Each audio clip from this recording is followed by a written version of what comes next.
Maayong adlaw makauban, anyang labing dagko ang mga balita ang aangay ninyong masayran dinhi sa Sugbo, subang bahin sa nasod ug tibuok kalibutan. Ako si Angelica Faisaniel ug kini ang My TV Cebu, The Week That Was.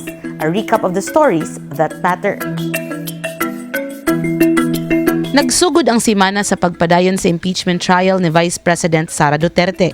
Diin girepresentar sa House of Prosecution ang video siyang online press conference niadtong Nobyembre 23, 2024. Isip kabahin silang ebidensya kung asa nakita ang pagpamalikas o paghulga nga kung dunay mopatay kaniya, naa na siya gihire nga assassin pagpatay kang Presidente Ferdinand Marcos Jr., First Lady Liza Araneta Marcos ug kanhi House Speaker Martin Romualdez. Atol siyang testimonya, miingon si NBI BARM Regional Director Jeremy Lotok nga nakita silang investigasyon nga nasuko og determinado si Duterte sa iyang mga pamahayag. Padayon usab ang cross-examination sa depensa atol sa maong pagdungog. To determine whether those utterances made by the Vice President were just a product of a temporary fit of anger. Samtang gikwestiyon nila Senador Alan Peter Cayetano ug Senador Amy Marcos ang mga sayop nga detalye sa mga dokumentong gipresentar sa National Bureau of Investigation o NBI. Gipunting ni Cayetano ang sayop nga pagtawag kang Duterte isip kalihim sa Department of Justice, ibis nga Department of Education. Samtang gikwestiyon usab ni Marcos ang sayop nga petsa sa sapuina nga gipakita isip ebidensya.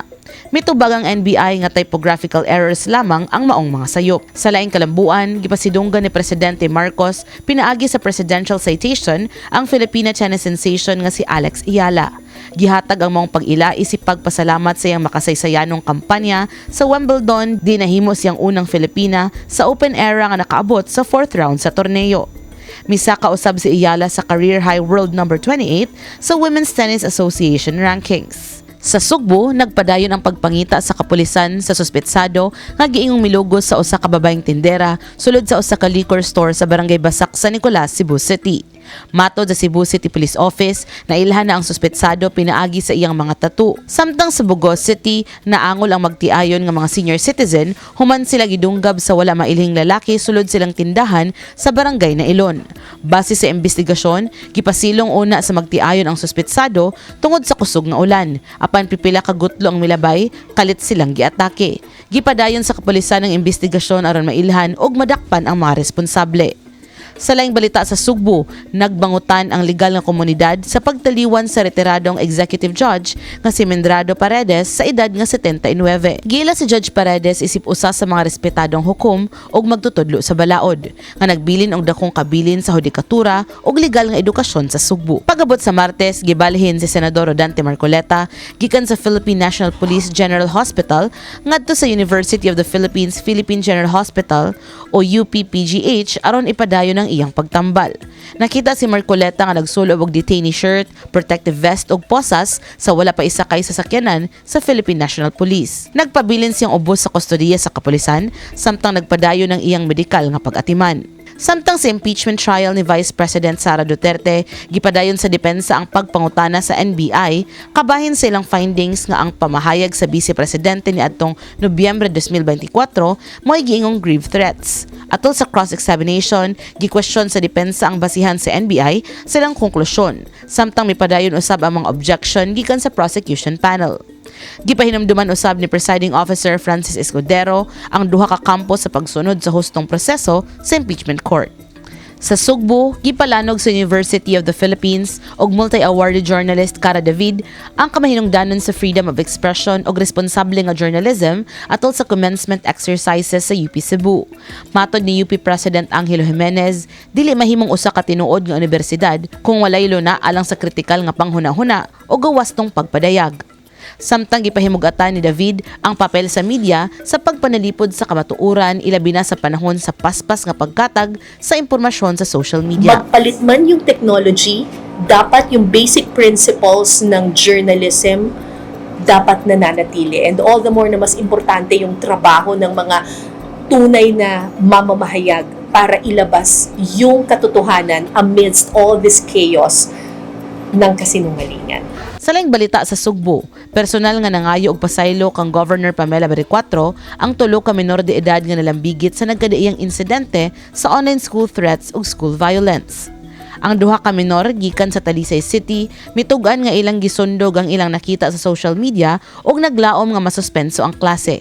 Samtang ang usa ka 17 anyos gikan sa Karkar miingon nga nagdala siya hinagiban tungod sa giingong padayon nga bullying.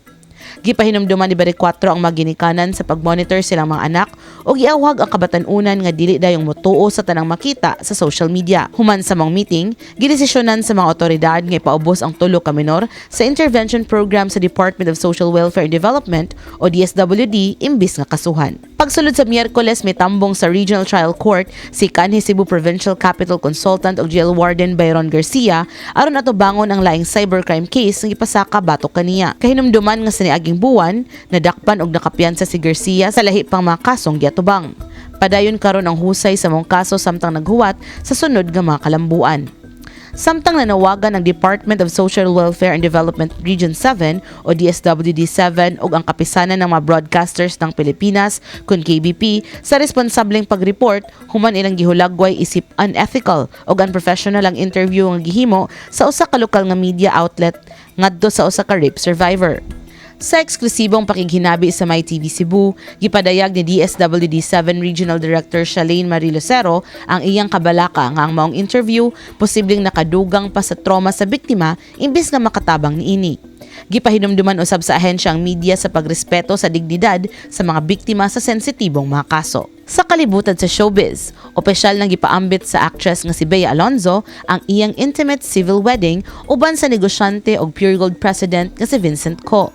Gishare ni Bea ang mga hulagway sa iyang kasal nga gipahigayon sa Makati City Hall ni adtong Hulyo 13 o gipatik ang pulo nga home isip caption.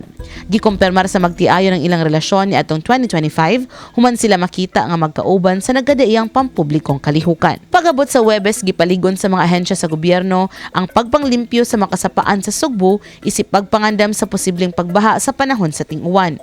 Padayon ang dredging o pagpanghipos sa mga basura sa Tejero Creek sa Cebu City aron maayo ang pagdagayday sa tubig samtang nakatabang usab ang bag-ong giinstalar nga trash trap sa pagpugong sa mga plastik o bang pangbasura nga maanod paingon sa ubos nga bahin sa sapa. Bisan pa niini, adunay pipila ka mga residente nga misaway sa paggamit sa maong trash trap. Samtang giklaro sa lokal nga kagamhanan sa sugod nga ang viral video sa nangatagak nga mga bato kilid sa dan dili tinuod nga rock slide. Matod sa mga opisyal, kabahin kini sa usa ka controlled slope scaling operation nga gihimo aron matangtang ang mga delikadong bato ug malikayan ang pagdahili sa yuta ilabi na sa panahon sa kusog nga pag-uwan. Gipahinumduman usab ang publiko nga likayan ang pagpakaylap og dili beripikadong impormasyon sa social media. Sa Metro Manila, temporaryong gihunong sa Metropolitan Manila Development Authority o MMDA ang pag-apil kang Gabriel Go sa road clearing operations samtang gipadayon ang administratibong investigasyon bato kaniya. Nasangat ang mga investigasyon human sa viral nga insidente din iyang givideo o gi-upload sa social media ang pagdakop sa usa ka public school teacher nga wala nagsulo og helmet samtang nagmaneho og motorsiklo. Mi pagawas usab ang MMDA og show cause order ngadto kang Go aron ipasabot ang iyang bahin sa mga insidente. Pagsulod sa Biyernes, mipadayag si NBI Director Melvin Matibag atol siyang pagbisita sa usa ka event sa Sugbo nga natinga siya nganong giisip ni Senador Alan Peter Cayetano nga siya ang target sa gibuksan nga investigasyon sa 2019 Southeast Asian Games. Matod ni Matibag, sa iyang nasusi nga mga record walay direktang naghisgot o paghisgot sa nga ni Cayetano, gawas lamang siyang papel isip chairman sa Philippine Southeast Asian Games Organizing Committee. There's no one in the document na nandoon yung pangalan niya except that he acted as a chair. Pero you cannot be a chair of the Philippine SEA Games Organizing Committee without being a director. So wala yung pangalan niya from 2019 until the present. Sa Sugbo, padayon gihapon ang lisod nga kahimtang sa mga pamilyang nabiktima sa sunog sa Sitio Silangan, Barangay Tejero, Cebu City. Duha ka buwan sukad sa sunog, nagpabilin gihapon ang daghang pamilya sa Tejero Sports Complex, samtang naghuwat og igo nga tabang aron matukod pag-usabang ilang mga panimalay. Kapin sa 240 ka individual ang naapektuhan sa sunog nga nakaguba og 75 ka mga estruktura. Sa Talisay City, namatay ang usa ka pasahero sa motorsiklo samtang naangol ang laing pasahero human mibangga ang ilang gisakyan nga motorsiklo sa konkretong poste sa Barangay Lawaan 1. Base sa inisyal nga investigasyon, nawadan og kontrol ang driver sa motorsiklo samtang nagdulhog sa dan paingon sa entrada sa usa ka subdivision. Ang driver karon anaa sa kustodiya sa Talisay Traffic Unit samtang nagpadayon ng investigasyon sa mga aksidente. Samtang naghulat pa ang kapulisan sa resulta sa DNA examination aron matino kung ang ulo nga nakaplagan sa barangay Kansuhong, Talisay City iya ba sa usa ka babaeng una nang gikataho nga nawagtang. Gipadayag sa Talisay City Police nga gidala na sa PNP National Forensic Unit sa Camp Crame ang specimen alang sa DNA testing tungod kay walay kapasidad ang Regional Forensic Office sa maong eksaminasyon. Gilimod usab sa kapulisan ang mga balitang adunay nakaplagang lawas nga walay ulo duol sa lugar di na-recover ang severed head. Sa sports, padayon ang positibong performance ni Filipino pole vaulter Ernest John Obiena. Human makadaog og silver medal sa Meeting Madrid, pinaagi sa season best clearance nga 5.86 meters. Matod ni Obiena siyang social media post, determinado siyang mabuntog ang mas taas pa nga bar sa sunod niyang kompetisyon.